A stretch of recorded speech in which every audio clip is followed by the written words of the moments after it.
ये अपना हेडिंग है।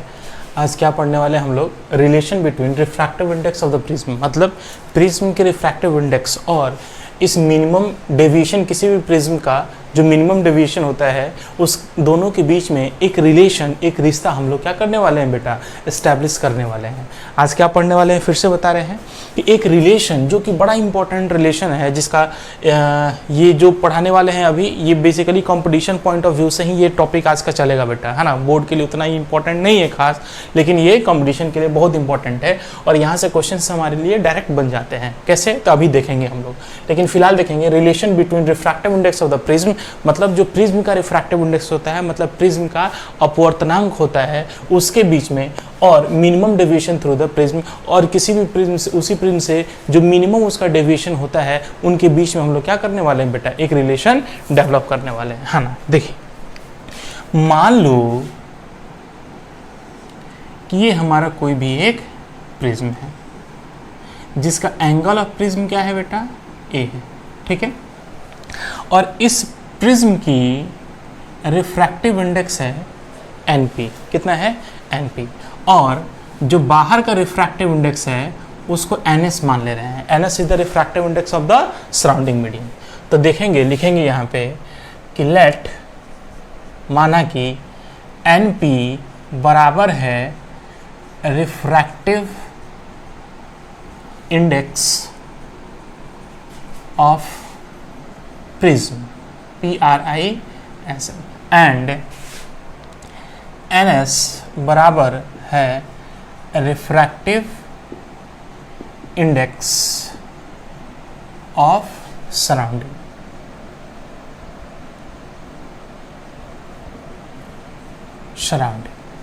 NP is the refractive index of the prism and NS is the refractive index of the surrounding। ध्यान से सोचिएगा। तो कह रहा है क्या कि साहब देखो कि हमें एक रिलेशन डेवलप करना है NP और बेसिकली मिनिमम डेविएशन के बीच में। तो तुम ध्यान से सोच बेटा कि साहब डेविएशन मिनिमम कब होता है, डेविएशन मिनिमम कब होता है, जब एंगल ऑफ इंसिडेंस बराबर होता है एंगल ऑफ इमर्जेंस के। मतलब साहब ये कोई लाइट रे ऐसे आ रही है, ऐसे चली जाएगी, और ये रिफ्रैक्ट होने के बाद फाइनली इमर्जेंट रे ऐसे निकलती है। तो ये होता है इस पे एंगल ऑफ इंसिडेंस, और इस सरफेस पे ये नॉर्मल अगर ड्रॉ कीजिएगा तो इसको बोलते हैं E, है ना। तो कहता है क्या कि मिनिमम डेविएशन तभी होता है, ग्राफ से हम लोग पिछले क्लास में पढ़ चुके हैं कि डेविएशन मिनिमम तभी मिलेगा बेटा जब I और E का वैल्यू क्या हो, बराबर हो, और डेविएशन मैक्सिमम कब मिलेगा, जब I बराबर कितना हो बेटा, 90 डिग्री, या E बराबर क्या हो, 90 डिग्री। आइए ध्यान से देखिए, अगर ये I होता था तो फर्स्ट रिफ्रैक्शन इस सरफेस से अगर देखिएगा तो यहाँ पे ये हम लोग मानते थे कि R1 एंगल से रिफ्रैक्ट करेगी, और इस पे ये फिर आएगी, और इसको हम लोग मानते थे R2। क्या मानते थे बेटा, R2। तो इस केस में जब I E के बराबर होगा, देन उस केस में R1 भी R2 के क्या होता था, बराबर होता था, जो कि हम लोग देख भी चुके थे, समझ भी चुके थे, है ना।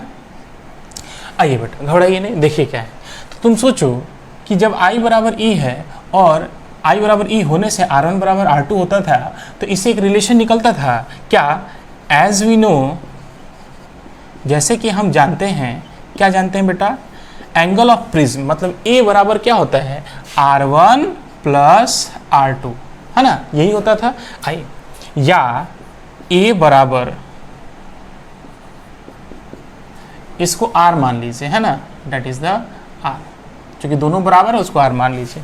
तो R1 की वैल्यू भी R प्लस R2 की वैल्यू भी R, या R बराबर कितना हो जाएगा बेटा, A/2, ठीक है, नहीं, R बराबर क्या हो जाएगा, A/2, मतलब ये R1 भी कितना हो जाएगा, A/2, और R2 भी कितना हो जाएगा, A/2, किसके लिए बेटा, फॉर मिनिमम डेविएशन के लिए।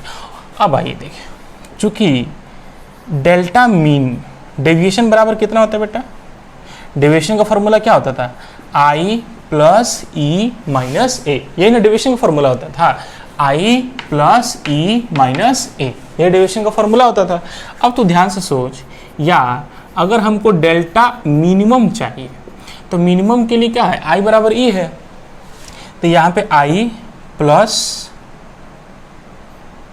ई मतलब ये भी आई माइनस ए, या डेल्टा मिनिमम को डेल्टा एम दिखा दे रहे हैं, ठीक है। डेल्टा मिनिमम किससे दिखा रहे हैं, डेल्टा एम से दिखा दीजिएगा, तो यहाँ पे क्या हो जाएगा 2i माइनस का ए,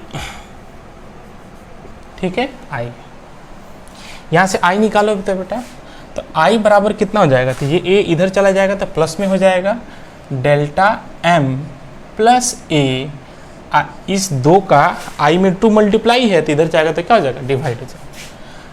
तो साहब यहाँ पे हमें क्या मिला, तो यहाँ पे हमको आर भी फर्स्ट सरफेस से रिफ्रैक्शन भी पता चल गया, कितने एंगल से रिफ्रैक्ट करेगी, और फर्स्ट सरफेस पे कितने एंगल से आ रही है वो भी हमें ये पता चल गया डेल्टा मिनिमम से, है ना, हाँ आर। अब अकॉर्डिंग टू स्नेल्स लॉ लगा लीजिए, according to Snell's law, Snell's का नियम क्या कहता है कि साहब फॉर्मूला याद है, n1 sin i बराबर n2 sin r। स्नेल्स का नियम क्या कहता है, n1 sin i बराबर n2 sin r। अब तुम ध्यान से देखो, फर्स्ट सरफेस के लिए एंगल ऑफ इंसिडेंस भी पता है, एंगल ऑफ रिफ्रैक्शन भी पता है, तो सोचो np का वैल्यू हम लोग नहीं निकाल सकते हैं, यहाँ से रिलेशन ला सकते हैं, तो हाँ, तो ध्यान से देखो तो क्या लिखेंगे, n1 किस मीडियम से आ रही है बेटा, सराउंडिंग मीडियम, साइन i की वैल्यू कितनी है, तो delta minimum plus A by 2, बोलो कोई दिक्कत नहीं, बराबर n2 क्या होगा, refractive index of the prism, किस में लाइट रे जा रही है बेटा, प्रिज्म में, तो np हो जाएगा, और साइन r, और r की वैल्यू हम लोग यहाँ पे निकाले कितना बेटा, a बाई 2, खत्म हो गया, निकल गया रिलेशन क्या। तो एक काम कीजिए, यहाँ से np अपॉन ns कर लीजिए, refractive index of the prism by refractive index of the prism, तो np अपॉन ns, तो ये इधर चला जाएगा तो ये इधर आ जाएगा, तो क्या हो जाएगा, sine delta minimum plus A by 2 by में साइन ए बाई 2। बाबू ये मोस्ट इम्पॉर्टेंट रिलेशन है, इससे हम किसी भी, अगर हमको मिनिमम डेविएशन पता है किसी प्रिज्म का, अगर किसी प्रिज्म का भी क्वेश्चन कराएंगे, समझिए पहले कि अगर किसी प्रिज्म का मिनिमम डेविएशन पता है तो साहब हम उस प्रिज्म का रिफ्रैक्टिव इंडेक्स भी निकाल सकते हैं। बात समझ में आ गई बेटा, इसको ध्यान से लिख लीजिए, है ना, इस पर अपने क्वेश्चन कराएंगे, और ये क्या है हमारा मोस्ट इंपॉर्टेंट है ना, इसको मोस्ट इंपॉर्टेंट मोस्ट वीवीआई कीजिएगा। ये एक रिलेशन देता है कि अगर हमें मिनिमम डेविएशन किसी प्रिज्म का अगर पता है तो मिनिमम डेविएशन पता होने से हम उस प्रिज्म के रिफ्रैक्टिव इंडेक्स भी निकाल सकते हैं बड़ा आसानी से इस फॉर्मूला से। तो ये फॉर्मूला क्या है, np अपॉन ns बराबर sine delta minimum plus a by 2 by sine a by 2, एकदम सिंपल सा फॉर्मूला, इसको हम लोग याद रखेंगे, है ना। आई इस पे क्वेश्चन हम लोग करते हैं, ध्यान से देखेंगे।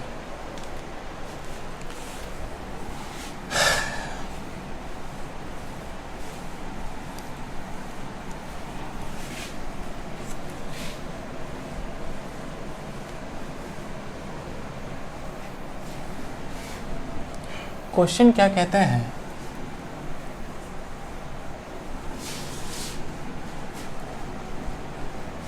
क्वेश्चन देख लीजिए,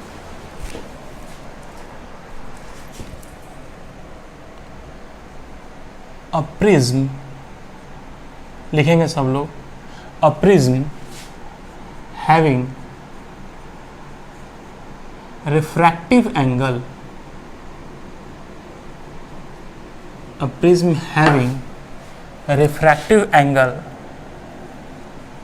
60 degree and the minimum deviation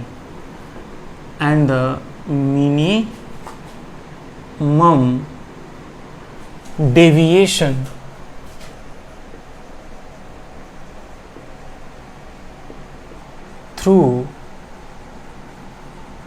the prism is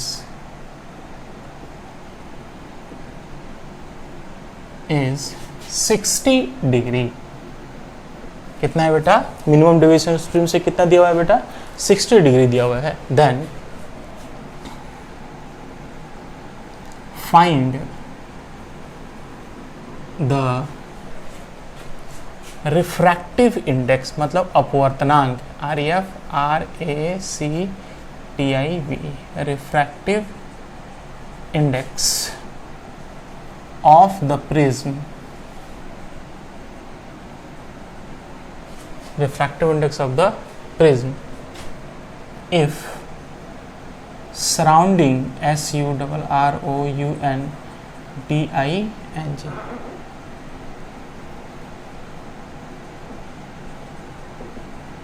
surrounding medium मतलब प्रिज्म के अगल बगल का जो माध्यम है, मीडियम इज एयर, है ना। एयर हो गया मतलब इसका रिफ्रैक्टिव इंडेक्स कितना हो गया, 1 हो गया। तो आओ बेटा, अगर इतना दिया हुआ है हमें क्या करना है, उस प्रिज्म का रिफ्रैक्टिव इंडेक्स पता है कर रहे हैं, जिस प्रिज्म से मिनिमम डेविएशन कितना हो रहा है बेटा, 60 डिग्री का हो रहा है, और एंगल ऑफ प्रिज्म भी कितना दिया हुआ है बेटा, 60 डिग्री का दिया हुआ है। आइए तो देखिए, तो हम लोग फॉर्मूला क्या पढ़े थे, NP upon NS, where NP is the refractive index of the prism and NS is the surrounding medium. NP upon NS बराबर sin delta m plus a by 2 by sine a by 2। क्या यही हम लोगों ने formula पढ़ा था, put the value with the formula. NP refractive index of the prism हमें पता है करना है, और NS is the refractive index of the surrounding medium, और सराउंडिंग मीडियम एयर होने के कारण उसकी रिफ्रैक्टिव इंडेक्स हम लोग कितना मेजर करते हैं बेटा, 1 लिखते हैं, है ना। तो यहाँ पे 1 हो गया बराबर साइन मिनिमम डेविएशन कितना है बेटा, 60 डिग्री, जबकि एंगल ऑफ प्रिज्म कितना है, वो भी 60 डिग्री का ही है, बाई में यहाँ पे 2 करते हैं, by sine angle of prism 60/2। देखिए कितना खट से निकल गया। या NP बराबर 60 120/2 कितना हो जाएगा बेटा, sine 60 degree, very good, by sine 30 degree. या NP बराबर साइन 60 की वैल्यू होगी √3/2 एंड हाफ की वैल्यू होगी 1/2, तो 2 इज बीइंग कैंसल बाई 2, इसलिए refractive index of the prism कितना आ गया, इसलिए रिफ्रैक्टिव इंडेक्स ऑफ प्रिज्म कितना बच गया बेटा, √3, और ये हमारा क्या मिल गया, आंसर मिल गया बेटा, है ना। क्योंकि refractive index of the prism क्या है, 2 कट ही गया, √3/1, तो √3 दैट इज आवर आंसर। बोलो कोई दिक्कत नहीं, है ना। चलो क्वेश्चन कर लीजिए, हम लोग आगे बढ़ेंगे, ठीक है। आइए अब बेटा क्या है कि प्रिज्म में कुछ कंडीशंस हैं, है ना, और वो बड़ा इंपॉर्टेंट कंडीशन है जो कि जेई मेंस और एडवांस और नीट इन तीनों के लिए बड़ा इंपॉर्टेंट है। किसके किसके लिए बेटा, नॉट फॉर बोर्ड, किसके लिए, JEE Mains, NEET and JEE advance, है ना। इन तीनों के लिए अभी जो टॉपिक पढ़ाने वाले हैं, प्रिज्म का कुछ कंडीशंस हैं, है ना, उस कंडीशन के बारे में हम लोग पढ़ने वाले हैं, है ना। हेडिंग डालेंगे,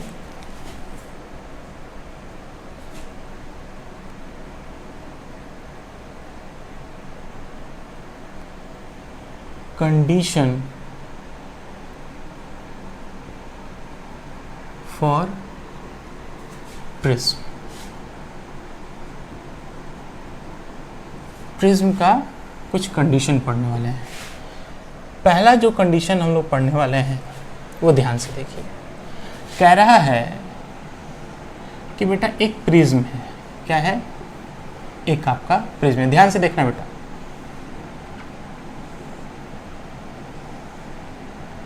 ये क्या है, हमारा एक प्रिज्म है। इस प्रिज्म का ये है, अच्छा एक चीज़ हमने बताना भूल गए, इसके पिछले वाले क्वेश्चन में उसमें लिखा हुआ था एंगल ऑफ रिफ्रैक्शन लिखा हुआ था, ना कि लिखा हुआ था एंगल ऑफ प्रिज्म, ठीक है। तो एंगल ऑफ प्रिज्म बोले या एंगल ऑफ या रिफ्रैक्टिंग एंगल बोले, है ना। तो रिफ्रैक्टिंग एंगल बोले या एंगल ऑफ प्रिज्म बोले, साथ दोनों का मतलब क्या होता है, एंगल ऑफ प्रिज्म ही होता है। तो यहाँ पे एंगल ऑफ प्रिज्म दिया हुआ है ए।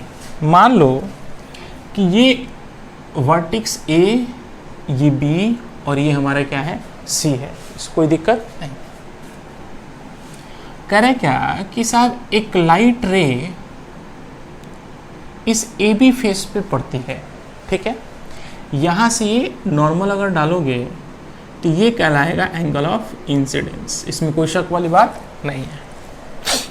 उसके बाद यहाँ से ये रिफ्रैक्ट करके इस AC सरफेस पे आएगी और यहाँ पे एंगल ऑफ रिफ्रैक्शन जो मेज़र होगा वो R1 होगा, ठीक है। और इस पॉइंट पे एंगल ऑफ इंसिडेंस को हम लोग मान लेते हैं दैट इज़ द R2। ये कितना होगा बेटा, ये R2 हो जाएगा। दिखाई दे रहा है आप लोगों को? बड़ा डायग्राम बना दूँ, ये समझ में आ रहा है? क्योंकि ऐसे बहुत सारे डायग्राम हम लोग बने हैं पढ़े हुए बेटा। तो ये R2 हो गया। कितना हो गया? यहाँ पे ये R1 लिखा गया है और ये वाला बेटा R2 एंगल है। ये वाला कहाँ एंगल है? R2। किसके साथ? इस नॉर्मल के साथ, ठीक है। तो ध्यान से देखिएगा बेटा, कहता है क्या कि इस प्रिज्म की अपनी रिफ्रैक्टिव इंडेक्स कुछ है, ठीक है, कुछ है होगी अपनी रिफ्रैक्टिव इंडेक्स। तो कह रहे हैं, पहला कंडीशन पूछ रहे हैं कि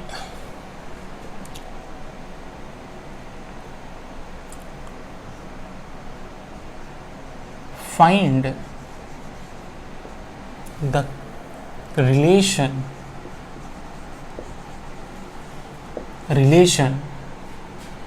between critical angle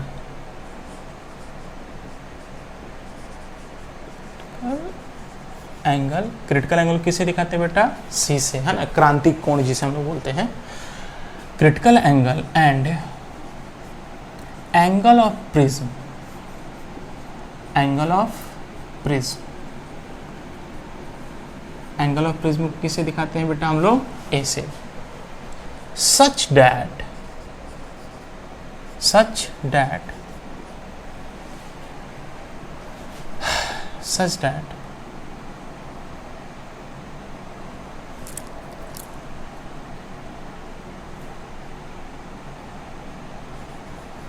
all the rays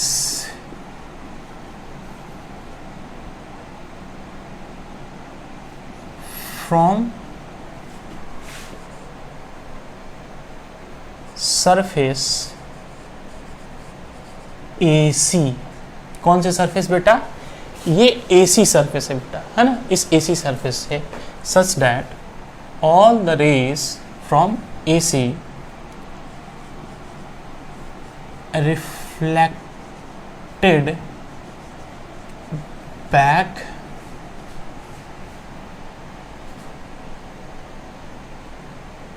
all the rays from surface AC reflected back, ठीक है। अब ध्यान से समझिए क्या क्वेश्चन कह रहा है, बड़ा इंपॉर्टेंट है, इसको कायदे समझिएगा, कुछ नहीं है, एकदम 2 मिनट में बन जाएगा, है ना। समझने का जल्दी प्रयास कीजिएगा, है ना। कह रहा है क्या कि find the relation between critical angle and angle of prism, मतलब ए और इस सी के बीच में हमें एक क्या चाहिए? रिलेशन चाहिए। ऐसा रिलेशन चाहिए कि such that all the rays from surface AC, मतलब इस सरफेस AC से जो भी रे आ रही है वो सारी की सारी rays from AC reflected back, मतलब ये क्या कर जाए बेटा? रिफ्लेक्ट कर जाए। क्या कर जाए बेटा? ये रिफ्लेक्ट कर जाए। ये क्या कर जाए? ऐसे ये रिफ्लेक्ट कर जाए, ठीक है, ऐसे ये रिफ्लेक्ट कर जाए, मतलब इस सरफेस से उधर की ओर ना जा पाए, है ना, मतलब रिफ्रैक्ट ना कर पाए, है ना। यही चीज़ क्वेश्चन कह रहा है क्या कि ए और सी के बीच में क्या रिलेशन होना चाहिए कि साहब ये हमेशा क्या होगी कि जो AC सरफेस है वो हमेशा क्या होगी? रिफ्लेक्शन शो करेगी, है ना, मतलब TIR शो करेगा, है ना। आइए तुम सोचो कि साहब कि रे आ रही है और ये TIR शो तभी करेगी जब यहाँ पे जो एंगल ऑफ इंसिडेंस इस सरफेस पे AC सरफेस पे जो एंगल ऑफ इंसिडेंस यहाँ पे R2 जो बन रहा है, AC सरफेस पे एंगल ऑफ इंसिडेंस कितना है? R2 है। तो ये जो एंगल ऑफ इंसिडेंस होना चाहिए बेटा, अगर इसकी वैल्यू क्रिटिकल एंगल से ज़्यादा होगी तभी तो ये रे को रिफ्लेक्ट करेगी। बोल हाँ कि ना, कि अगर एंगल ऑफ इंसिडेंस की वैल्यू मतलब आपतन कोण का मान अगर यहाँ पे क्या हो साहब, क्रिटिकल एंगल से अगर ज़्यादा होगा तब ये पूरा का पूरा रे क्या कर जाएगी? रिफ्लेक्ट कर जाएगी सेम मीडियम में, है ना। तो इसका मतलब हम तुम सोचो कि हमें चाहिए कि साहब जितनी भी रे आए वो सारी की सारी रेस हमारी क्या कर जाए? रिफ्लेक्ट कर जाए, मतलब TIR उन सब का TIR शो करे। इसका मतलब हम ये सोच सकते हैं कि साहब पूरा का पूरा रे TIR कब शो करेगा? इस एसी सरफेस से सारी की सारी रेज टीआईआर कब शो करेगा, मतलब उन सारे जो इंसिडेंट रे हैं, उन सारी रेज का जो एंगल ऑफ इंसिडेंस है, इन सारी रेज का एंगल ऑफ इंसिडेंस जो होगा वो पूरा का पूरा अगर क्रिटिकल एंगल से अगर कम होता है बेटा, है ना, तब तो सर रे टीआईआर शो कर देगी। इसका मतलब हम ऐसा सोचे कि जो भी यहाँ पे एंगल ऑफ इंसिडेंस है, इस एंगल ऑफ इंसिडेंस का ध्यान समझिएगा कि जो भी यहाँ पे एंगल ऑफ इंसिडेंस हो रहा है, एसी सरफेस से एंगल ऑफ इंसिडेंस जो हो रहा है, मतलब जिस रेज से, जिस कोण से ये रे आ रही है, जिस एंगल से ये रे आ रही है, किरणें आ रही हैं, उस इंसिडेंट रे का जो मिनिमम एंगल ऑफ इंसिडेंस भी हो ना बेटा, मिनिमम, वो भी साला क्रिटिकल एंगल से ज्यादा हो जाए। अगर वो भी क्रिटिकल एंगल से अगर ज्यादा हो जाता है तो रेस हमेशा टीआईआर शो करेगी। क्यों? क्योंकि साहब जब मिनिमम में क्रिटिकल एंगल से ज्यादा है तो साहब बाकी सब क्रिटिकल एंगल से ज्यादा ही होगा, इसलिए सब शो करेगा टीआईआर। तो हम ये सोच सकते हैं, सॉल्यूशन में इसका हम लोग देख सकते हैं कि surface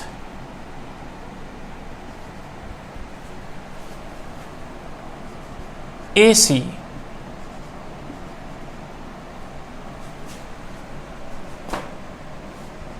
shows TIR। AC surface क्या शो कर रहा है बेटा? TIR शो कर रहा है। It means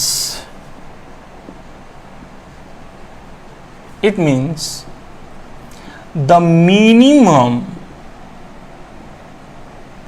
angle of incidence, the minimum angle of incidence should be greater than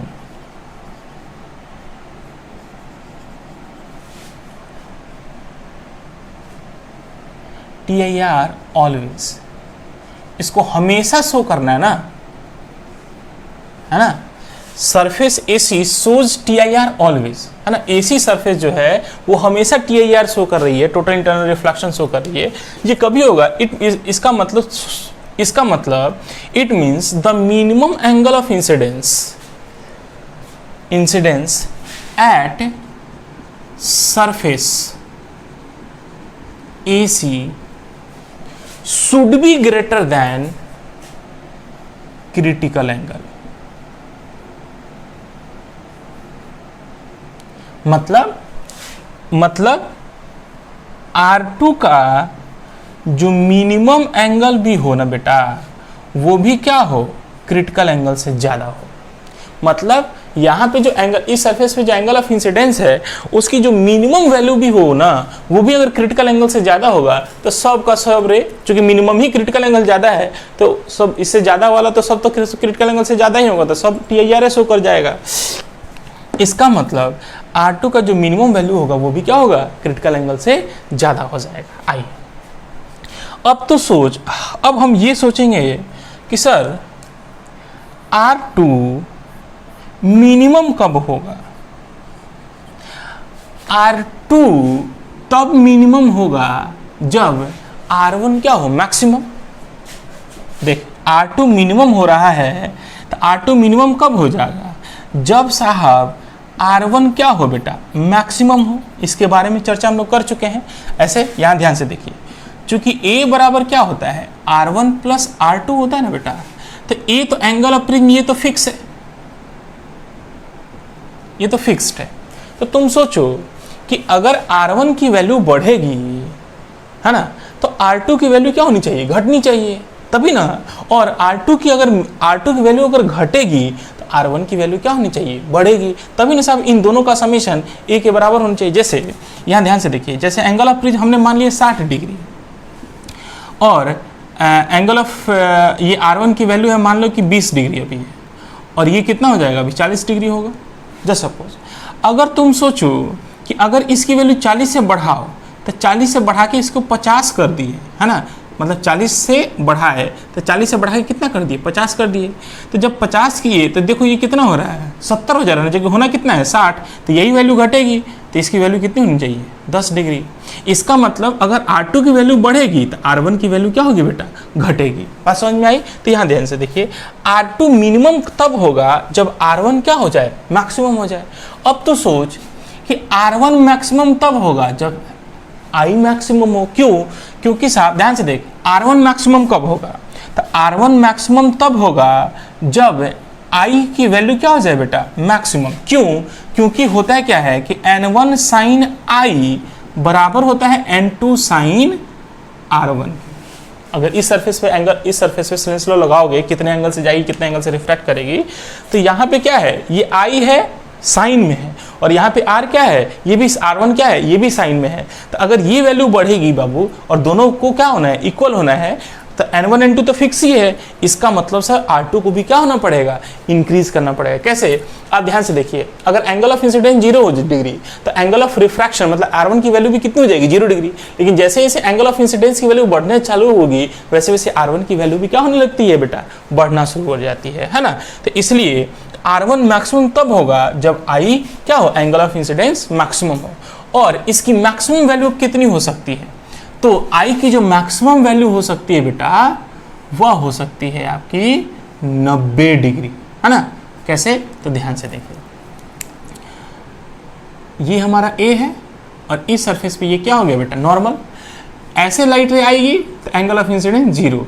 और ये मैक्सिमम कैसे हो सकता है, जब एंगल ऑफ इंसिडेंस 90 डिग्री हो जाए। इसको बोलते हैं grazing incidence. Angle of incidence कितना हो जाए, 90 डिग्री हो जाए।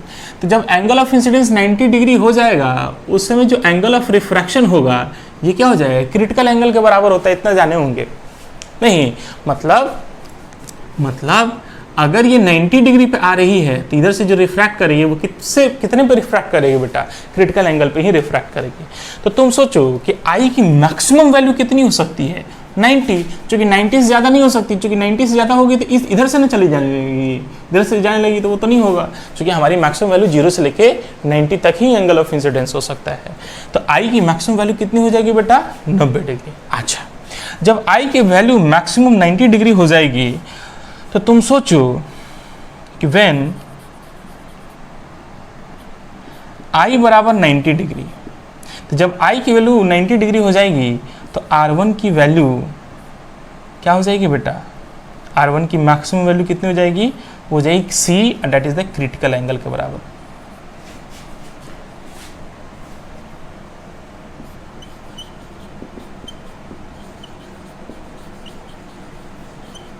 नहीं कि साहब, जब एंगल ऑफ इंसिडेंस 90 डिग्री होगा तो ये मैक्सिमम हो गया। उस केस में जो R1 की वैल्यू होगी ये भी क्या हो जाएगी, मैक्सिमम होगी। तो इसलिए R1 मैक्स की वैल्यू कितनी हो जाएगी, C हो जाएगी। इसलिए R1 मैक्स की जो वैल्यू हो जाएगी वो कितनी हो जाएगी, C। तो R1 मैक्स की वैल्यू अगर C हो गई, R1 मैक्स की वैल्यू कितनी हो जाएगी बेटा, C हो जाएगी। तो R2 की वैल्यू कितनी हो जाएगी, R2 की मिनिमम वैल्यू कितनी हो जाएगी। तो ध्यान से देखिए, चूंकि आपने क्या पढ़ा है, A बराबर होता है R1 प्लस R2, या A तो A ही है, R1 की वैल्यू कितनी होगी बेटा, C हो गई। तो R2 का जो ये वैल्यू मिलेगा वो क्या मिलेगा, मिनिमम वैल्यू मिलेगा। बोल मिला कि नहीं मिलेगा। R1 की वैल्यू कितनी हो गई, C हो गई। तो R2 की वैल्यू क्या हो जाएगी, मिनिमम हो जाएगी। क्योंकि R1 की वैल्यू मैक्सिमम कितनी हो सकती है, क्रिटिकल एंगल तक हो सकती है। इसलिए R2 की मिनिमम वैल्यू निकलेगा यहाँ से। तो R2 का जो मिनिमम वैल्यू निकलेगा, ध्यान से देखो, इसलिए R2 का जो मिनिमम वैल्यू होगा वो किसके बराबर हो जाएगा, A माइनस C के। एकदम सिंपल से, इसको थोड़ा सा अपने से प्रयास कीजिएगा तो खूब अच्छे से एक बार समझ में आ जाएगा, है ना। समझने का प्रयास कीजिए, खूब अच्छे से समझ में आ जाएगा। हम एक बार फिर से समझाने का प्रयास करते हैं, समझिएगा। हम कह रहे हैं क्या कि साहब कि ऐसा क्या रिलेशन हो A और इस प्रिज्म की क्रिटिकल एंगल के बीच में कि जिसके कारण कि जो रे इस AC सरफेस पे आ रही है वो रे पूरा का पूरा क्या हो जाए बेटा, रिफ्लेक्ट कर जाए, मतलब वो रे TIR शो करे। तो हमने सोचा कि साहब कि हमें ऐसा चीज़ चाहिए कि ये जो AC सरफेस है उसको तो हमेशा TIR ही शो करना है। इसका मतलब कि साहब AC सरफेस पे जो मिनिमम एंगल ऑफ इंसिडेंस हो रहा है ना, वो भी अगर क्रिटिकल एंगल से बड़ा हो जाए, मिनिमम एंगल ऑफ इंसिडेंस है ना, वो भी अगर क्रिटिकल एंगल से बड़ा हो जाए तो हमारी जितनी की रे होगी वो सब के सब क्या शो करने लगेंगे, TIR शो करने लगेंगे। अच्छा, इसका मतलब हमें क्या चाहिए कि R2 की मिनिमम वैल्यू भी होगी, वो भी क्या होगी, क्रिटिकल एंगल से ज़्यादा होगी। ये हमारा एक तरीके से ये सोल्यूशन है, बस हमें निकालना है R2 की मिनिमम वैल्यू कितनी हो सकती है। ठीक है, अब आई R2 का मिनिमम वैल्यू हमें कहाँ से निकलेगा, तो सोचो कि R2 मिनिमम तब होगा जब R1 क्या हो बेटा, मैक्सिमम हो। क्यों, क्योंकि साहब इन दोनों का A बराबर होता है R1 प्लस R2 और इन दोनों का समेशन किसके बराबर होना चाहिए, A के बराबर होना चाहिए। इसलिए R2 के अगर मिनिमम वैल्यू के लिए R1 को क्या होना पड़ेगा, मैक्सिमम होना पड़ेगा। तो R2 मिनिमम तब होगी जब R1 मैक्सिमम होगी, और R1 मैक्सिमम कब होगी, जब I मैक्सिमम हो। और I की मैक्सिमम वैल्यू कितनी हो सकती है बेटा, 90 डिग्री। अब यहां से फिर उल्टा चलेंगे, जब I की वैल्यू 90 डिग्री हो जाएगी तो R1 की वैल्यू क्या हो जाएगी, C, और ये C यहाँ पे क्या हो जाएगा, R1, और R1 की मैक्सिमम वैल्यू हो सकती है C। तो R1 की वैल्यू अगर C हो गई तो R2 की वैल्यू क्या हो जाएगी, तो A माइनस C हो जाएगी। तो R2 की वैल्यू हो जाएगी A माइनस C, और ये R2 की मिनिमम वैल्यू होगी। अब हमने क्या पढ़ा है कि R2 का जो मिनिमम वैल्यू हो वो भी क्या है, क्रिटिकल एंगल से ग्रेटर होना चाहिए। चूंकि हमने क्या पढ़ा है, R2 का जो मिनिमम वैल्यू हो वो भी ग्रेटर देन कितना होना चाहिए बेटा, क्रिटिकल एंगल से। या हम यहां से ये बोल सकते हैं R2 की मिनिमम वैल्यू क्या निकली है बेटा, A minus C, that will be greater than C। अच्छा, इसको मिटा दो,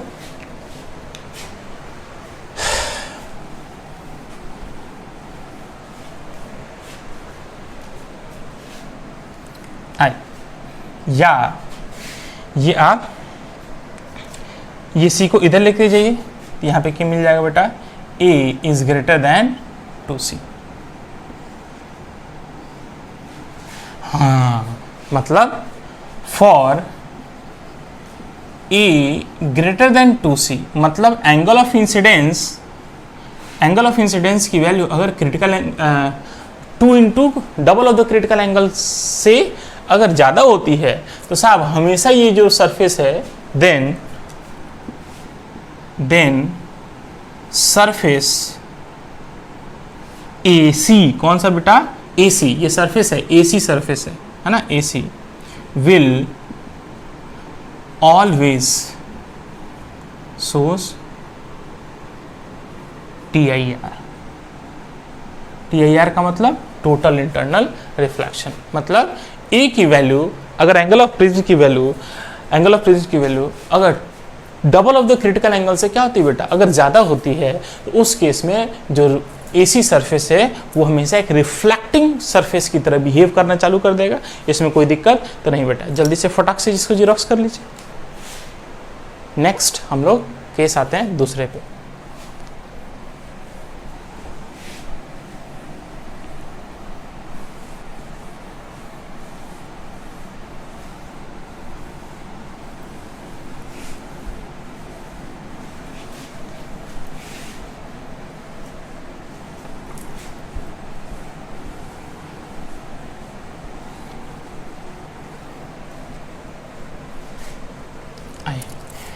find the relation between critical angle, case number B हम कर लेते हैं। बी कहता है क्या, ध्यान से देखिए कंडीशन, दूसरा कंडीशन क्या पढ़ रहा है कि find the relation between critical angle मतलब C and angle of prism A, मतलब C और A के बीच में अभी रिलेशन डालना है, such that all the rays from the surface AC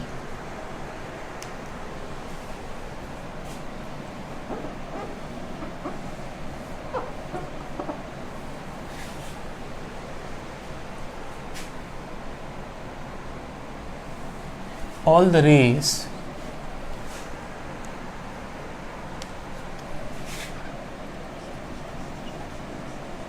crosses the surface AC। मतलब ये प्रिज्म बना लीजिए,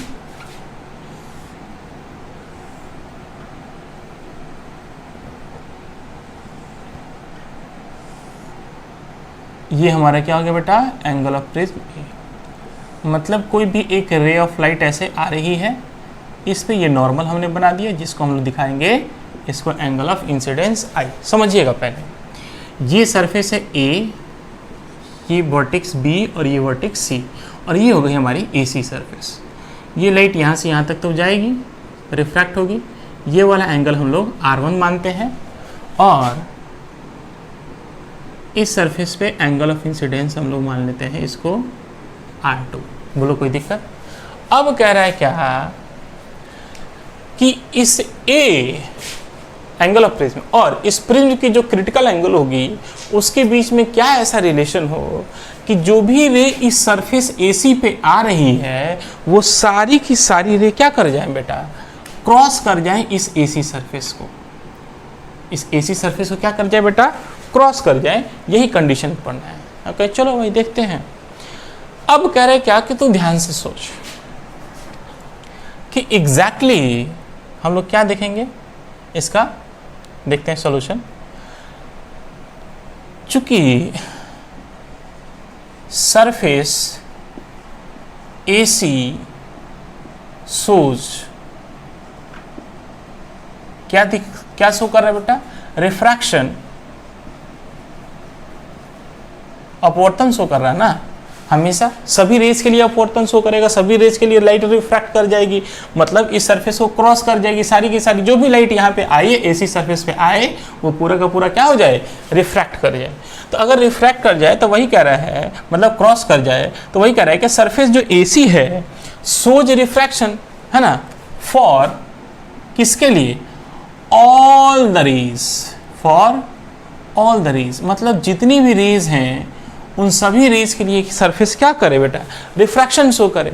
अगर जब ये रिफ्रैक्शन शो कर रहा है, रिफ्रैक्शन शो करेगा, इसका मतलब क्या होगा कि साहब कि जितनी भी रे हैं वो सब का सब रिफ्रैक्शन शो करे। इसका मतलब इस सरफेस पे जो एंगल ऑफ इंसिडेंस है इसी R2 से ही मतलब है ना। मतलब अब तो सोच कि ये रे रिफ्रैक्ट कब करेगी, जब इसका जो एंगल ऑफ इंसिडेंस होगा AC सरफेस पे, एंगल ऑफ इंसिडेंस अभी R2 दिखाए हुए हैं, इस R2 का जो मान होगा वो बेसिकली क्रिटिकल एंगल से क्या हो बेटा, कम हो। मतलब R2 should be less than critical angle. ठीक है, अगर क्रिटिकल एंगल से कम होगा तो साहब लाइट रिफ्रैक्ट कर जाएगी, एक मीडियम से दूसरे मीडियम में चली जाएगी, इस सरफेस को क्रॉस कर जाएगी। पक्का? आई अब हमें तो ये समझना है कि जितनी भी रेज हैं वो सारी की सारी रेज अगर रिफ्रैक्ट करनी है, इसका मतलब क्या है कि साहब तुम ये सोचो कि इस R2 जो भी लाइट आ रही है उसकी जो मैक्सिमम एंगल ऑफ इंसिडेंस हो, R2 की जो मैक्सिमम वैल्यू भी हो ना, जितनी भी रे आ रही हैं उन सब का जो मैक्सिमम एंगल ऑफ इंसिडेंस हो रहा है वो सारी की सारी रेज को रिफ्रैक्ट करना है। इसका मतलब वो जो मैक्सिमम एंगल ऑफ इंसिडेंस है ना वो भी साहब क्रिटिकल एंगल से क्या होना चाहिए, कम होना चाहिए। मतलब इस R2 की जो मैक्सिमम वैल्यू हो ना, जितनी भी रे आ रही हैं इस सरफेस पे आ रही हैं, उस सारे रेज का जो एंगल ऑफ इंसिडेंस है, एंगल ऑफ इंसिडेंस R2 ही मान रहे हैं, मतलब R2 का जो मैक्सिमम वैल्यू हो वो भी क्रिटिकल एंगल से कम हो तो रिफ्रैक्ट कर जाएगी। तो हाँ, मतलब हम ये कह रहे हैं कि द मिनिमम मैक्सिमम ना, मतलब जो मैक्सिमम वैल्यू हो वो भी क्रिटिकल एंगल से कम हो। द मैक्सिमम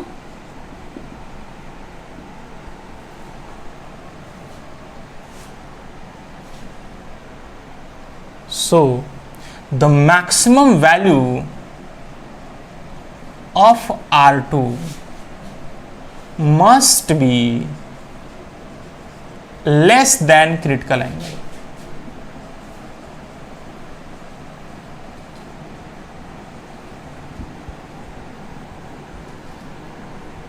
वो भी क्या हो बेटा, क्रिटिकल एंगल से कम हो, तो साहब काम हमारा बन जाए। इसका मतलब हमने क्या सीखा यहाँ पे कि साहब R2 का जो मैक्सिमम वैल्यू है वो भी क्या हो, कम हो क्रिटिकल एंगल से। नहीं, हाँ सर समझ में आ गया। आई अब तुम सोच, हम देखेंगे कि साहब R2 मैक्सिमम कब होगा, तो R2 मैक्सिमम तब होगा जब R2 मैक्सिमम कब होगा, जब R1 मिनिमम हो। चूंकि E बढ़ेगा तो E घटेगा, R1 क्या हो बेटा, मिनिमम हो। ठीक है, अच्छा।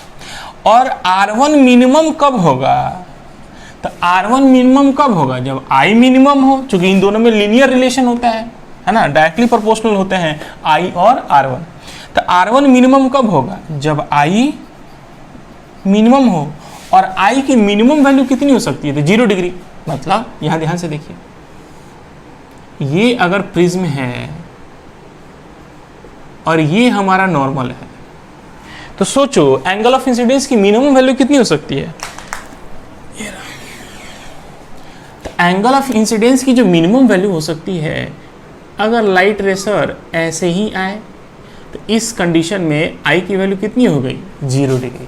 और जब आई की वैल्यू 0 डिग्री हो गई, इसका मतलब ये रे बिना डेविएशन के चली जाएगी और इस केस में R1 की भी वैल्यू होगी, वो भी 0 डिग्री हो जाएगी। बोलो कोई दिक्कत नहीं। नहीं तो ध्यान से देखें, R2 मैक्सिमम होना है, इसका मतलब R1 को मिनिमम होना पड़ेगा। और R1 मिनिमम तब होगा जब एंगल ऑफ इंसिडेंस क्या हो, मिनिमम हो। और एंगल ऑफ इंसिडेंस की मिनिमम वैल्यू कितनी हो सकती है, 0।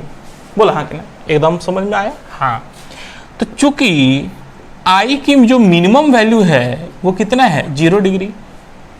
कितना है बेटा, 0 डिग्री।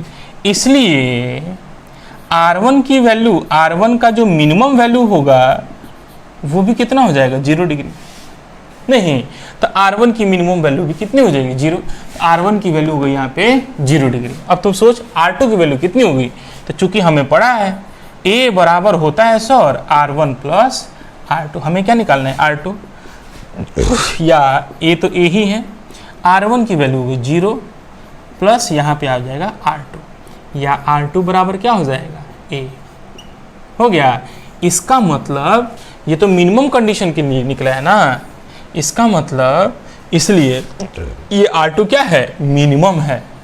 R2 की जो मिनिमम वैल्यू हो सकती है, सॉरी R2 का ये क्या होगा, मैक्सिमम वैल्यू होगा ना। R2 का जो मैक्सिमम वैल्यू होगा, अरे R1 मिनिमम, R1 की मिनिमम वैल्यू 0 है ना, तो मिनिमम पे R1 की R2 क्या होगा, मैक्सिमम होगा। तो ये जो R2 यहाँ पे दिख रहा है, जिसकी वैल्यू A दिख रही है, ये A क्या है, मैक्सिमम है। मतलब R2 क्या है, मैक्सिमम है।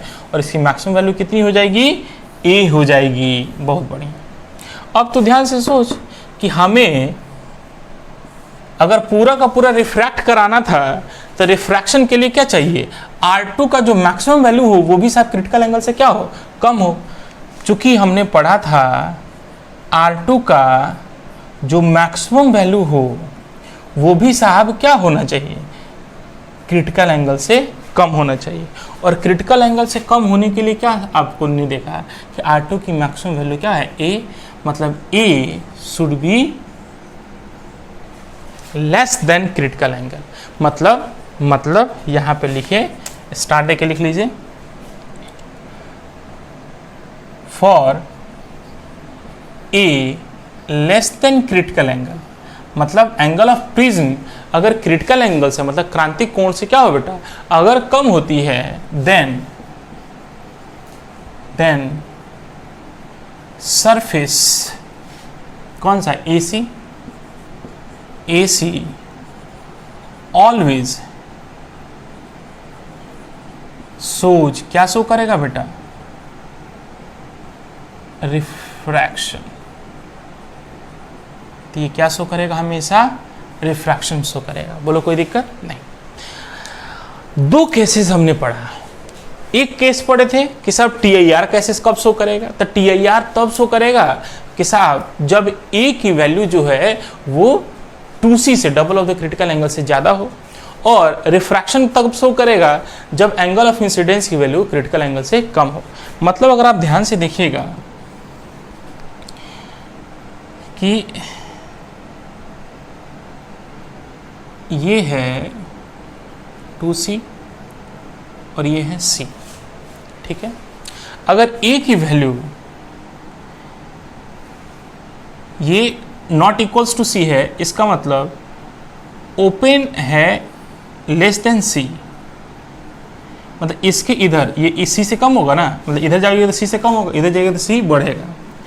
तो इसके इधर का लिए पता है, इसके इधर के लिए for A less than critical angle ये क्या शो करेगा, रिफ्रैक्शन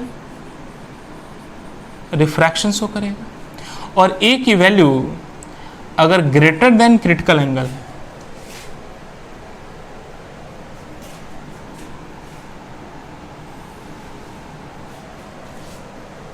और A की value greater than critical angle होगा, तो ये क्या शो करेगा, TIR। नहीं, लेकिन तुम सोचो कि अगर A की वैल्यू C और 2C के बीच में हो, मतलब C से बड़ा और 2C से छोटा। ध्यान समझिए, अगर एंगल ऑफ प्रिज्म की वैल्यू C से क्या होगा, अगर कम होगा, उस केस में क्या होगा, रिफ्रैक्शन शो करेगा। अगर एंगल ऑफ प्रिज्म की वैल्यू 2C से अगर ज़्यादा आती है, उस केस में TIR शो करेगा। लेकिन अगर एंगल ऑफ प्रिज्म की वैल्यू C और 2C के बीच में होता है, उस कंडीशन में क्या होगा, वही कंडीशन हम लास्ट कंडीशन पढ़ने वाले हैं। ठीक है,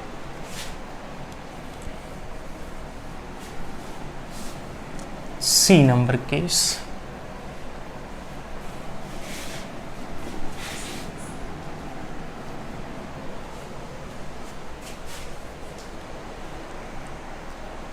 C number case, if A जो एंगल ऑफ प्रिज्म है is greater than C and less than 2C। ठीक है, मतलब जो एंगल ऑफ प्रिज्म है C और 2C के अगर बीच में हो, किसके बीच में बेटा, C और 2C के अगर बीच में हो, उस कंडीशन में क्या होगा, तो उस कंडीशन में कहता है क्या कि then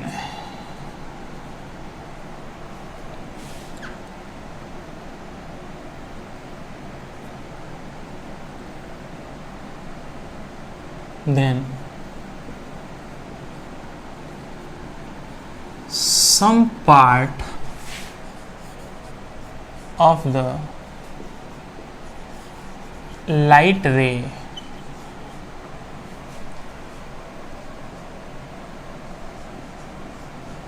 refracted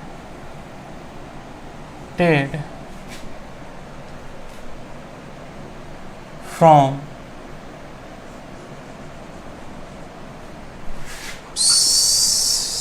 second surface of prism and some part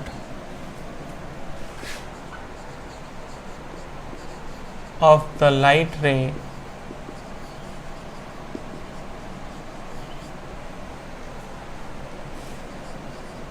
reflected from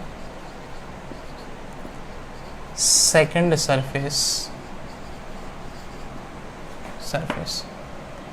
it depend upon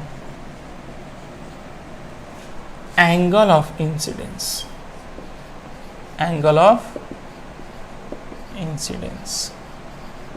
ये किस पे डिपेंड करेगा बेटा, एंगल ऑफ इंसिडेंस पे डिपेंड करेगा। मतलब अगर एंगल ऑफ प्रिज्म की वैल्यू C और 2C के बीच में होगा, उस कंडीशन में some part of the light ray, इस लाइट रे का कुछ पार्ट या तो रिफ्लेक्ट कर जाएगा और नहीं तो रिफ्रैक्ट कर जाएगा और नहीं तो रिफ्रैक्ट कर जाएगा। वो डिपेंड करेगा इस एंगल ऑफ इंसिडेंस पे कि साहब लाइट रिफ्रैक्ट करेगी या रिफ्लेक्ट करेगी, मतलब TIR शो करेगी।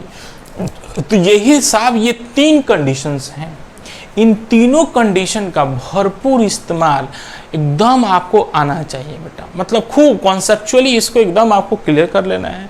कई बार क्वेश्चंस आपको डायरेक्ट पूछते हैं इससे और वो आपको एकदम बना लेना पड़ेगा। ठीक है, आई हो गया, आई हेडिंग डालेंगे अब हम लोग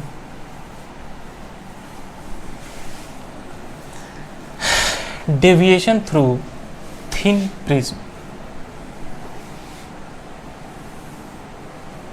deviation through thin prism.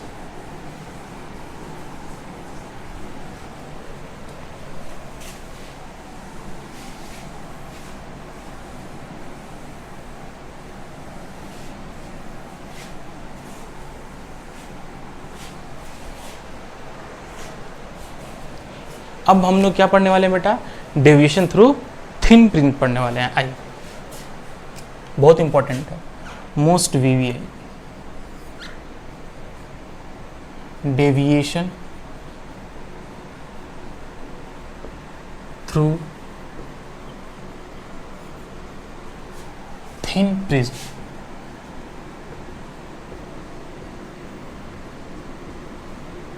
Thin prism से डेविएशन मतलब थिन प्रिज्म मतलब क्या समझ में आता है, पहले उसको समझें। A prism having refractive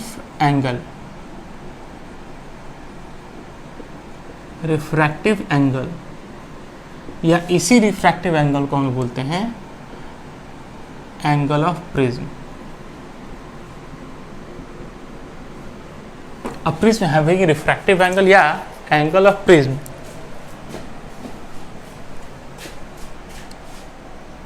is very small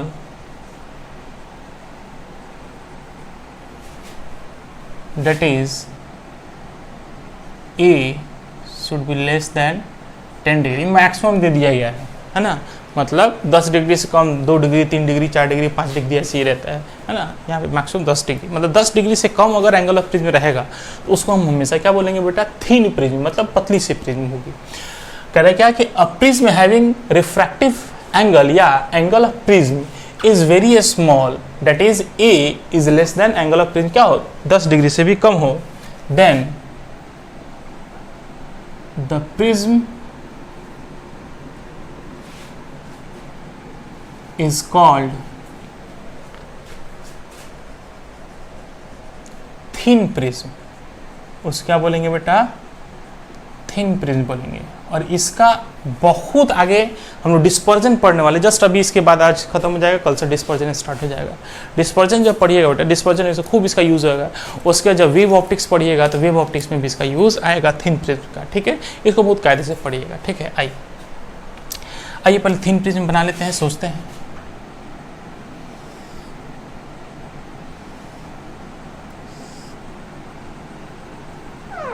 ये है बेटा हमारा थिन प्रिज्म और ये है एंगल ऑफ प्रिज्म, ठीक है। ध्यान से देख बेटा,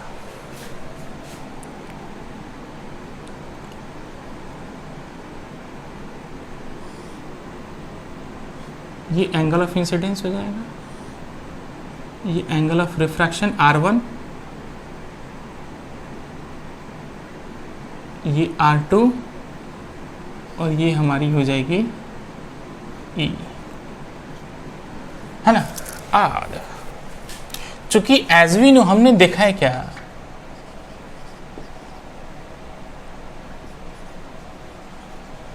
हमने क्या देखा, एज वी नो जैसा कि हम जानते हैं। एज वी नो का मतलब जैसा कि हम जानते हैं, जो A बराबर होता है बेसिकली R1 प्लस ऐसे लेकर, चूंकि A क्या है, इज वेरी स्मॉल। अगर A बहुत छोटा है तो देखो, देन एज वी नो जैसा कि हम जानते हैं, A बराबर होता है sir R1 plus R2। A किसके बराबर होता है, R1 प्लस R2। मतलब R1 प्लस R2 का समीशन हमेशा किसके बराबर होना चाहिए, A के बराबर होना चाहिए, प्रिज्म है तो, है ना। अब तुम सोचो, अगर जब A ही बहुत छोटा, ये 10 डिग्री है, मतलब कि ये 6 डिग्री है, तो अगर ये 6 डिग्री है तो एक को 2 डिग्री होना पड़ेगा, एक को 4 डिग्री होना पड़ेगा, एक को 3 डिग्री होना पड़ेगा, एक को 3 डिग्री होना पड़ेगा, तभी ना टोटल 6 डिग्री हो पाएगा बेटा। मतलब अगर ये ही छोटा है, इसका मतलब R1 और R2 भी क्या होना चाहिए, छोटा होना चाहिए, नहीं। सो चूंकि A बहुत छोटा है, इसलिए R1 and R2 will be very small। इसलिए R1 R2 भी क्या होना चाहिए बेटा, बहुत ही स्मॉल होना चाहिए। अब तुम सोच, R1 छोटा तब होगा जब I छोटा होगा, ठीक है, हाँ। और अगर R2 छोटा है, ऑलरेडी ये 3 डिग्री है, तो E की वैल्यू 60 डिग्री थोड़ी हो जाएगी। ई की वैल्यू अगर ये 3 डिग्री है तो ये होगा 4 डिग्री, 5 डिग्री, 6 डिग्री ऐसा होगा, है ना। लेकिन ये भी क्या होगा, बहुत ही कम ही होगा। तो सोचो कि अगर R1 R2 छोटा है, इसका मतलब I और E ये दोनों भी क्या होंगे, हमारे छोटे होंगे। क्यों? क्योंकि साहब I से क्या निकलता है, R1, और R2 से क्या निकलता है, E निकलता है। स्नेल्स लॉ लगाएंगे, N1 sin I बराबर N2 sin I। तो इसलिए अगर R1 छोटा है तो I छोटा होगा, R2 छोटा है तो E छोटा होगा।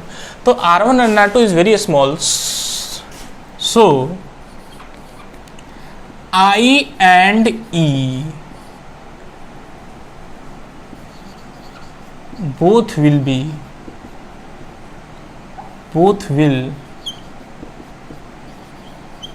also very small। इसलिए I और E भी हमारे क्या होंगे, दोनों बहुत छोटे होंगे। I और E भी हमारे क्या होगा बेटा, बहुत छोटा होगा। बोलो कोई दिक्कत नहीं। अब एक काम कीजिए, इसको हम लोग फर्स्ट सरफेस बोलेंगे, इसको सेकंड सरफेस बोलेंगे। दोनों सरफेस से क्या कर लेंगे, स्नेल्स लॉ लगा के स्नेल्स लॉ लगा लेंगे, है ना। तो लिखेंगे रिफ्रैक्शन, हमें तो डेविएशन निकालना है ना। तो refraction at first surface, first surface पे निकालिएगा। तो अकॉर्डिंग टू स्नेल्स लॉ हम लिख दे रहे हैं, according to Snell's law N1 sin I बराबर होता है बेटा N2 sin R के। बोल होता है कि नहीं? हाँ तो हाँ होता है। बोल बेटा N1 की वैल्यू कितनी होगी? तो N1 की वैल्यू हो गई, ये मान लो ये NP है, refractive index of the prism, and NS is the refractive index of the surrounding medium, है ना। ठीक है,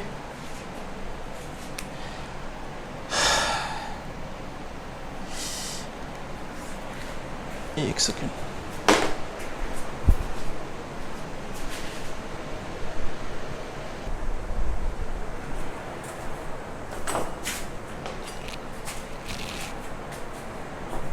आइए बेटा, क्या देख रहे थे, ध्यान से देख। हम लोग क्या किए कि इस सरफेस से हम लोग क्या कर रहे हैं, पहले रिफ्रैक्शन लगा रहे हैं, रिफ्रैक्शन एट फर्स्ट सरफेस। तो क्या लिखेंगे, N1 sin I equals to N2 sin R। तो N1 sin I equals to N2 sin R। आइए पुट कर लीजिए। N1 की वैल्यू कितनी है बेटा, N1 की वैल्यू है NS। sin I की वैल्यू कितनी है, sin I ही है, बराबर N2 जिसमें जा रही है वो क्या है बेटा, ये ऐसे है बेटा, है ना। रेस कभी मत छोड़ना, है ना। N2 किस में जा रही है बेटा, NP में। साइन R की वैल्यू कितनी है, R1। अब तू ध्यान से देख बेटा कि I भी छोटा है और R1 भी छोटा है, इसलिए साइन I अगर थीटा छोटा होगा तो साइन थीटा को क्या लिखा जा सकता है, थीटा। इसका मतलब साइन I को क्या लिखा जा सकता है, I। तो वही लिखेंगे, या NS इंटू I बराबर NP इंटू R1।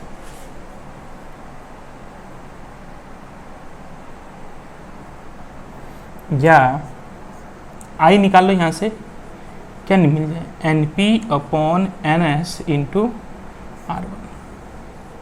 ये क्या मिल गया बेटा आपको, I की वैल्यू निकल गई। बोलो कोई दिक्कत नहीं। डिवीजन बराबर क्या होता है, I plus E minus E होता है। हाँ तो एक काम करो, आपको E भी चाहिए तो सेकंड सरफेस पे रिफ्रैक्शन लगा लो। तो क्या लिखोगे बेटा, रिफ्रैक्शन एट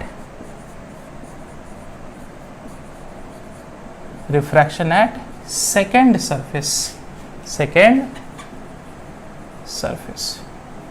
सेकेंड सरफेस पे रिफ्रैक्शन हम लोग देखेंगे। क्या देखेंगे, सेकेंड सरफेस। स्नेल्स लॉ लगा लेंगे तो क्या लिखेंगे, N1 sin I equals to N2 sin R। तो N1 मतलब NP डायरेक्ट लिख रहे हैं, NP sin I की वैल्यू क्या है, R2 बराबर बाहर में surrounding medium NS sin R, और R की वैल्यू कितनी हो जाएगी यहाँ पे, E हो जाएगी। बोलो कोई दिक्कत नहीं। अब फिर यहाँ पे देख R2 और E ये भी क्या है, यहाँ पे छोटा है, R1 R2 भी छोटा है, R2 भी छोटा है, E भी छोटा है। तो इसलिए या NP इंटू R2 बराबर NS इंटू E लिखा जा सकता है। और यहाँ से E की वैल्यू निकाल लो, यहाँ से E निकालो। तो E बराबर क्या हो जाएगा, NP upon NS into R2। आइए बेटा, ये हो गया। अब हम लोग क्या पढ़ेंगे, डेविएशन थ्रू थिन प्रिज्म। तो डेविएशन का फॉर्मूला क्या होता है, तो deviation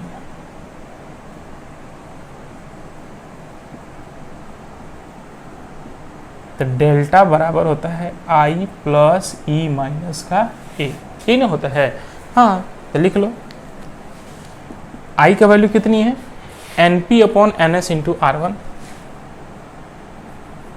N P upon N S into R one, plus E की वैल्यू कितनी है, N P upon N S into R two, N P upon N S into R two minus का A as it is हो गया। इन दोनों में N P upon N S common ले लो बेटा। तो जब N P upon N S हम कॉमन लेंगे तो यहाँ पे बच जाएगा R one plus R two minus A, ठीक है। और R one plus R two को हम लोग क्या बोलते हैं बेटा, R one plus R two को हम लोग क्या बोलते हैं, ए बोलते हैं। तो यहाँ पे लिख लीजिएगा N P upon N S दिखाई दे रहा है इंटू ए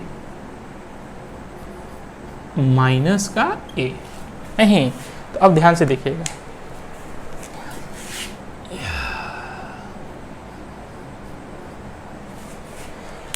ए इसमें भी कॉमन है, इसमें भी कॉमन, तो ए को कॉमन ले लो। कहाँ लिख लेते हैं, इधर लिख लेते हैं ना, ऊपर लिख लेते हैं, ऊपर है ना, इधर लिख लेते हैं है ना। तो या डेविएशन बराबर इन दोनों में ए कॉमन ले लीजिएगा तो क्या बच जाएगा, N P upon N S minus one into A. ये क्या मिल गया आपको बेटा, ये मिल गया डेविएशन का फॉर्मूला। तो डेविएशन बराबर क्या हो जाएगा, N P upon N S minus A, है ना। अगर हम बोल दें ये फॉर्मूला है बेटा, अगर हम बोलें कि if S U double R O U N D I N G surrounding medium is air, अगर मतलब ये जो प्रिज्म के बाहर वाली जो माध्यम है अगर उसमें क्या हो बेटा, हवा हो, तो उस केस में N S refractive index of the surrounding कितना हो जाएगा, 1 हो जाएगा। इसलिए जो डेविएशन आपको मिलेगा वो सिंपली एन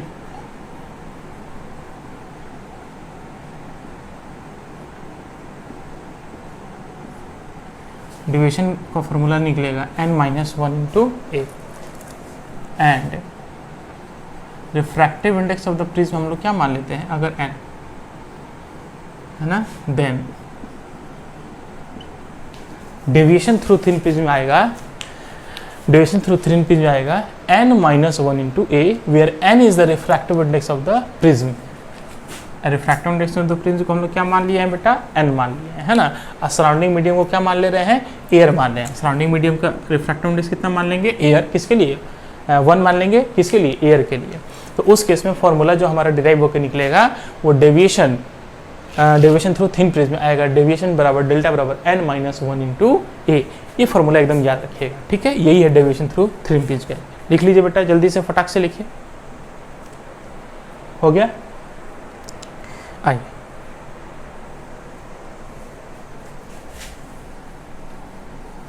इस पे एक न्यूमेरिकल करते हैं, आपको समझ में आ जाएगा।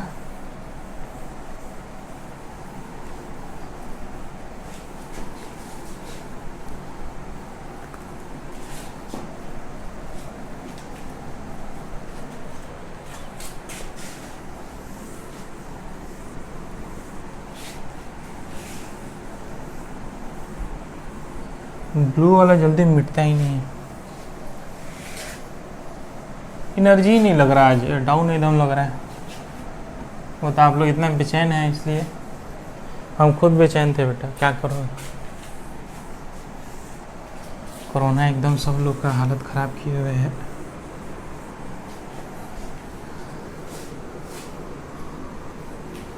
अब से कंटिन्यू रहेगा, भगवान की दया रहेगी, कंटिन्यू रहेगा, है ना।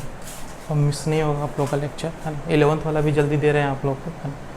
आई होप सो संडे को, आज सैटरडे हो क्या ना, आज तो फ्राइडे का नाइट है ना, कम से कम 1 बज रहा है रात का अभी। तो आज सैटरडे हो ही गया, सैटरडे फिर संडे, सैटरडे फिर संडे, संडे को आई होप सो बनेगा तो वो 11th वाला बन जाएगा आपको। आइए क्वेश्चन कीजिए। तो क्वेश्चन क्या है कि ध्यान से देखो, एक थिन प्रिज्म है,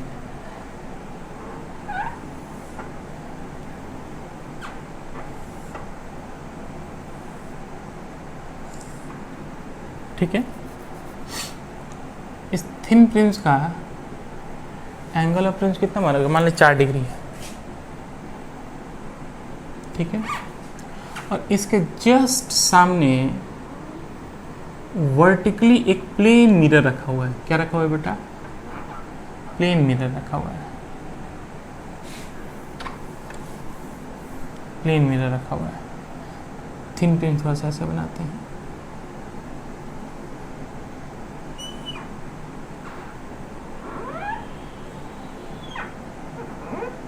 ठीक है। ये है 4 डिग्री, ठीक है, 4 डिग्री है ना। और इस प्रिज्म के जस्ट सामने एक प्लेन मिरर रखा हुआ है। ये है प्लेन मिरर, मतलब समतल दर्पण, ठीक है। इस प्रिज्म का रिफ्रैक्टिव इंडेक्स है 1.5 और बाहर में क्या है बेटा, एयर है ना। तो इसका रिफ्रैक्टिव इंडेक्स कितना हो गया, 1 हो गया। ये कितना degree angle of prism, 4 degree दिया हुआ है, ठीक है। आइए क्वेश्चन करा क्या कि एक जो रे ऑफ लाइट है वह ऐसे एकदम हॉरिजॉन्टली आ रही है, ठीक है। क्वेश्चन करा क्या कि a prism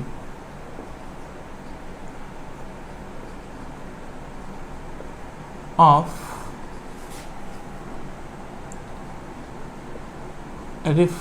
refracting angle 4 degree and refractive index is 1.5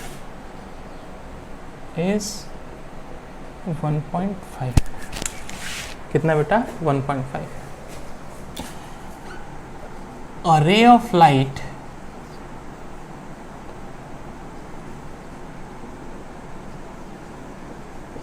incident on a prism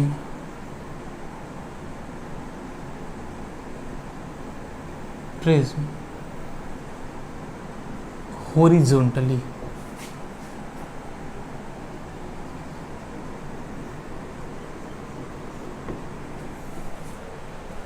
horizontally।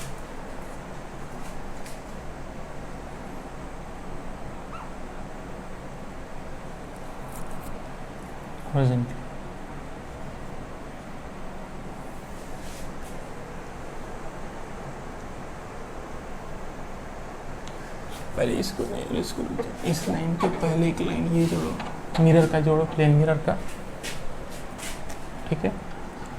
A plane mirror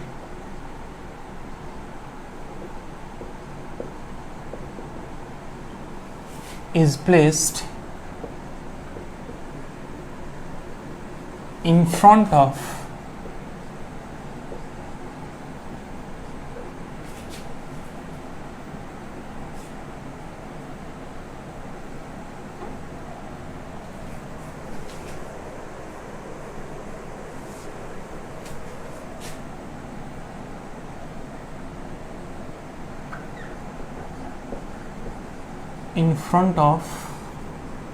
prism as shown, a ray of light incident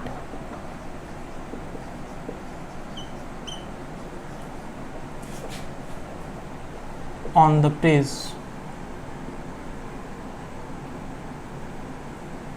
horizontally,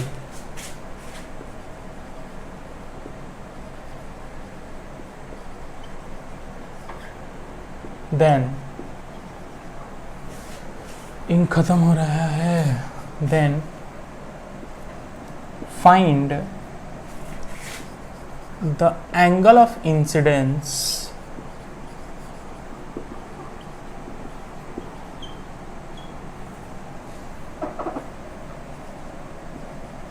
on the plane mirror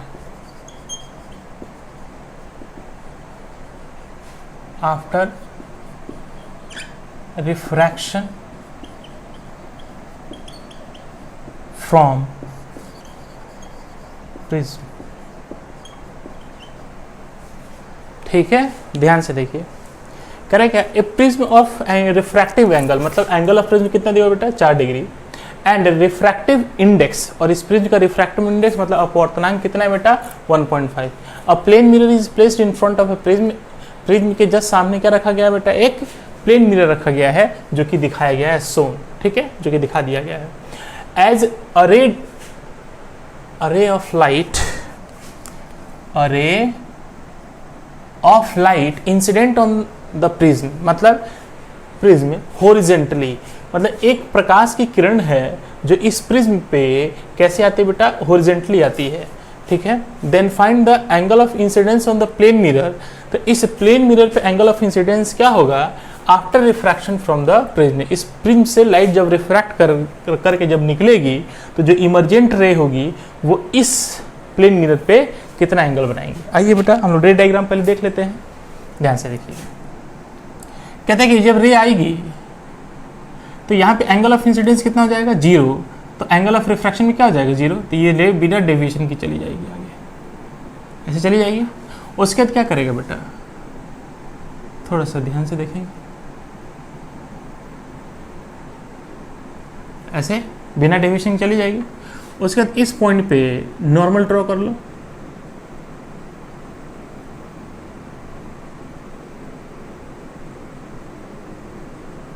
ये क्या हो गया बेटा, इस surface पे normal हो जाएगा, तो ये हो जाएगा एंगल ऑफ इंसिडेंस, ठीक है। और यहां से ये लाइट रे क्या करेगी बेटा, ऐसे इस मिरर पे पड़ेगी, जब पड़ेगी तो ये एंगल ऑफ इंसिडेंस यही निकालना है कि ये कितना होगा, ठीक है। तो कुछ नहीं, तुम ध्यान से अगर देखोगे तो आपको n1 sin i = n2 sin r वगैरह ये सब लगाने की जरूरत नहीं है, ठीक है। यहाँ पे आप सिंपल देखो कि रे इस सरफेस पे आई कैसे चली, जा तो रही थी, ऐसे ही जा रही थी, लेकिन वो मुड़ कैसे गई, ऐसे ही न गई, ध्यान से देख, ये रे तो सीधे ऐसे नहीं जा रही थी, और एक ही यहाँ तो रिफ्रैक्शन एक तरीके से हुआ ही नहीं, ये तो रे बिना अनडेविएटेड चली गई। और यहाँ पे जब आई तो ये रिफ्रैक्ट कर गई ऐसे, मतलब यही ने एक तरीके से यहाँ से डेविएशन कर गई, तो डेविएशन मात्र और यहीं पे मिला है ना, तो यही क्या मिल जाएगा इसका डेविएशन, तो this is the deviation through the thin prism. तो तुम सोचो कि ये वाली लाइन और ये वाली लाइन हॉरिजॉन्टल है, तो ये भी क्या हो जाएगा आपका डेविएशन ही हो जाएगा। तो कुल मिला के आपसे क्वेश्चन समझ में आया, क्वेश्चन समझ में आया। लाइट जब ये ऐसे नॉर्मली इंसिडेंट कर रही है, इसका मतलब एंगल ऑफ इंसिडेंस कितना 0, तो यहाँ पे तो रिफ्रैक्शन को कोई बात ही नहीं है। तो अब क्या होगा, ये थिन प्रिज्म है, तो थिन प्रिज्म होगा तो ये जो लाइट आएगी यहाँ पे आएगी, डायरेक्ट यहाँ पे आ गई।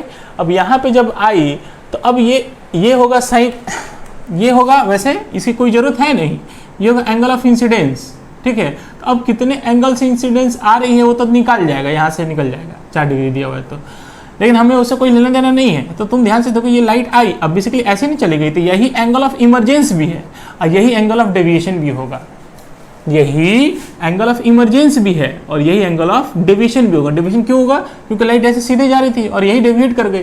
तो हमें पता है कि as we know deviation through the thin prism, solution में क्या लिखेंगे बेटा, as we know deviation through thin prism बराबर क्या होता है n-1 इंटू ए।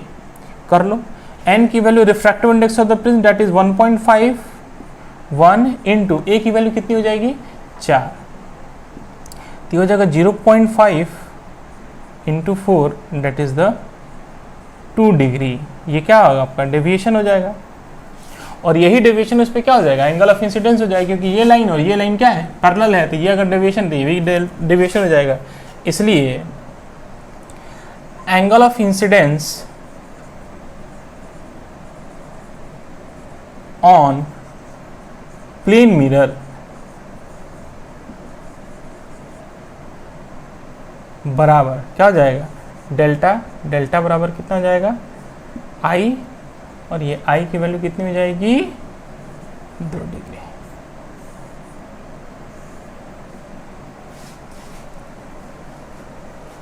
आई हटा भी सकते हो, डायरेक्ट 2 डिग्री लिख लो, बात समझ में आ गई। आई एक लास्ट, इसका लास्ट सेगमेंट हम लोग देखेंगे शिफ्ट, है ना, हो गया, जल्दी उतारिए। आई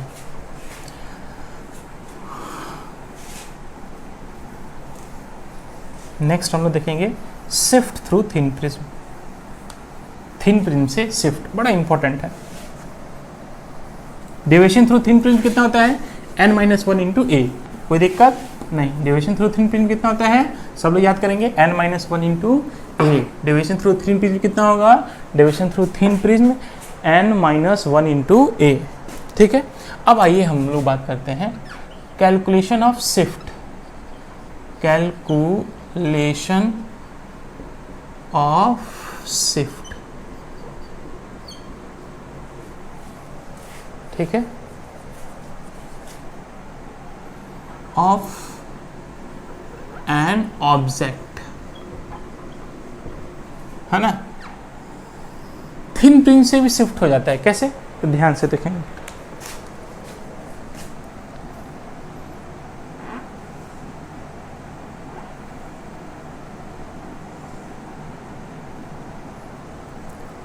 मान लो कि ये हमारा क्या है बेटा, ऑब्जेक्ट, क्या है, ऑब्जेक्ट।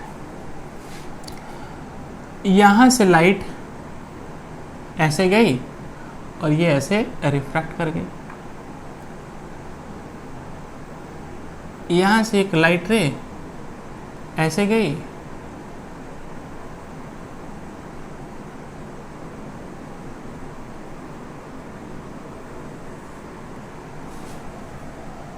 जस्ट ए मिनट,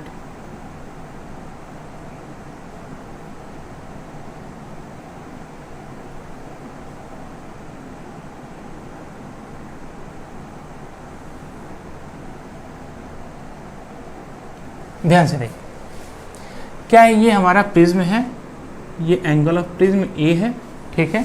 ये हमारा ऑब्जेक्ट है, क्या है बेटा, वो मतलब ऑब्जेक्ट है, वस्तु है, बिंब है, ठीक है।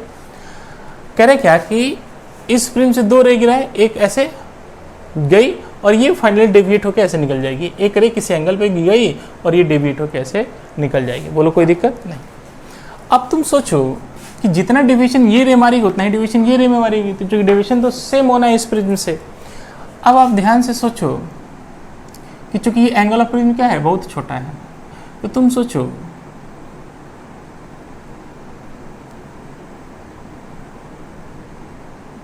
कि ये वाला और ये वाला, यही तो डेविएशन एक तरीके से मारा, हॉरिजॉन्टली जा रही थी और ऐसे चली गई थी, क्या होगा, डेविएशन। तो अगर ये डेविएशन होगा तो ये भी हमारा क्या हो जाएगा, डेविएशन हो जाएगा, बोलो कोई दिक्कत नहीं। तो ये एंगल हो गया हमारा डेविएशन का। अब तो ध्यान से देख बेटा, अगर कोई आदमी अगर यहां पे आंख लगाए तो उसको ऑब्जेक्ट यहां दिखाई देगा नहीं। ये लाइट आ कहां से रही है, लग रहा है साहब यहां से आ रही है, इसका मतलब इस ऑब्जेक्ट का यहाँ पे क्या बनना चाहिए, इमेज बनेगा। मतलब इस ऑब्जर्वर को, ये हमारा हो गया ऑब्जर्वर, OBSERVER, ऑब्जर्वर मतलब देखने वाला, ठीक है। ये जो देखने वाला आदमी है, इस देखने वाले आदमी को जो ऑब्जेक्ट है, ये ऑब्जेक्ट बेसिकली यहाँ ना दिखाई देके कहाँ दिखाई देगा, यहाँ पे दिखाई देगा, क्योंकि रे ऐसे बेंड हो गई है, प्रिज्म से रे जाती है तो बेंड हो जाती है, तो हाँ सर बेंड हो जाती है। अब बेसिकली जब देखेगा तो यहाँ दिखाई देगा, इसका मतलब क्या हो गया, शिफ्ट कर गया ऑब्जेक्ट, यहाँ से यहाँ शिफ्ट कर गया, तो इसी को बोलेंगे हम लोग शिफ्टिंग ऑफ ऑब्जेक्ट। इसे क्या बोलेंगे, शिफ्ट करना, शिफ्ट, और इसको हम लोग दिखाएंगे ऐसे। ये हमारी ऑब्जेक्ट क्या कर गई बेटा, शिफ्ट कर गई। अगर शिफ्ट कर गई है तो कितने से शिफ्ट कर गई है, ये अगर आपसे पूछा जाए तो आप निकाल सकते हैं, तो हाँ निकाल सकते हैं साहब, क्योंकि एंगल ऑफ प्रिज्म क्या है, बहुत छोटा है। ए क्या है बेटा, ए इज वेरी स्मॉल। आई जब बहुत छोटा है तो उस केस में तुम ध्यान से देखोगे, अगर हम लिखें, नामकरण कर दो, एक काम करो, यहाँ से यहाँ तक की दूरी मतलब प्रिज्म से ऑब्जेक्ट की दूरी मान लेते हैं हम लोग ए। हियर ए बराबर DISTANCE, distance of object from prism. A क्या है बेटा? ए यहाँ से यहाँ तक की दूरी माने हैं, यहाँ से यहाँ तक की दूरी, जो कि ऑब्जेक्ट से इस प्रिज्म की दूरी है। ठीक है, अब एक काम करो, ये O है, I है, ये A है, इसको मान लो यहाँ पे B मान लो। क्या मान लो बेटा? इस पॉइंट को B मान लो।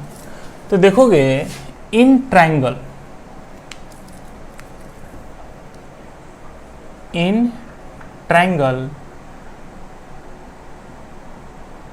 IOB में, कौन से ट्रायंगल में है? त्रिभुज IOB त्रिभुज में। देखो तो इस त्रिभुज में देखिएगा तो आप क्या लिखोगे बेटा?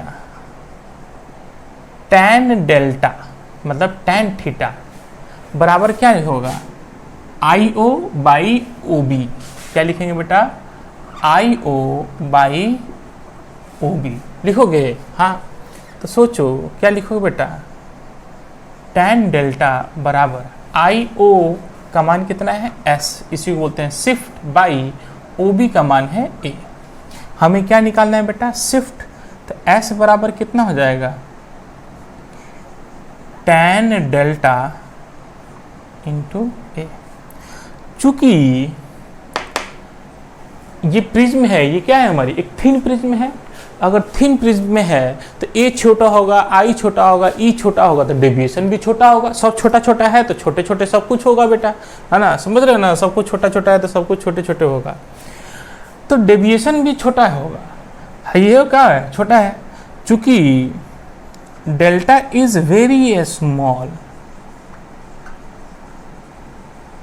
अगर डेल्टा क्या है बेटा? बहुत छोटा होगा, देन बहुत छोटा है, then tan delta will be approximately equals to, क्या लिखा जा सकता है? डेल्टा के बराबर। इसलिए शिफ्ट बराबर बोल बेटा कितना आएगा? शिफ्ट बराबर हो जाएगा tan डेल्टा को डेल्टा इंटू ए, या इधर लिखे अच्छे से, या शिफ्ट बराबर डेविएशन थ्रू थिन प्रिज्म का फॉर्मूला कितना होता है? तो डेविएशन डेल्टा बराबर होता है n minus 1 into A into ए। तो इसलिए शिफ्ट बराबर इस ए को आगे लिख लेते हैं, a into N minus 1 into A. यहाँ पे a एंगल ऑफ प्रिज्म है, a डिस्टेंस है। ठीक है,